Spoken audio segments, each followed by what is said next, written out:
Bonjour. Alors là, vous êtes à quelques encablures de l'entrée de la cave du Messuet. C'est un endroit que vous connaissez tous dans nos films.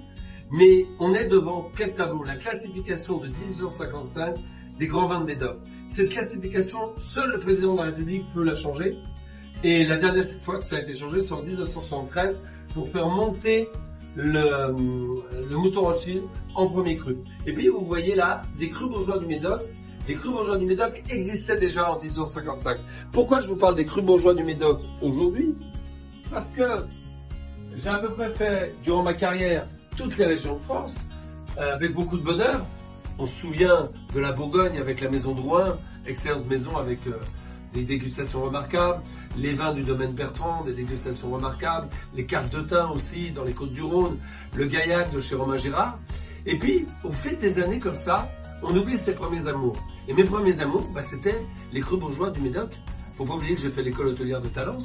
Donc, j'ai remis ça il y a quelques semaines à ma carte. Le Pérabon. Le Pérabon, c'est un Pauillac, mais crus bourgeois du Médoc. Et puis le Castéra. Le Castéra qui m'a accompagné au début de ma carrière. Et je l'ai redécouvert il y a quelques semaines. Donc, les crus bourgeois du Médoc, c'est une vraie belle découverte ou redécouverte à des prix tout à fait raisonnables. On dit toujours que les Bordeaux c'est cher. Non, je vous dis, les crus bourgeois sont à des prix raisonnables. Ça peut accompagner vos repas d'été. En tout cas, moi, ça accompagne dans mon restaurant ma carte d'été et ça marche très fort.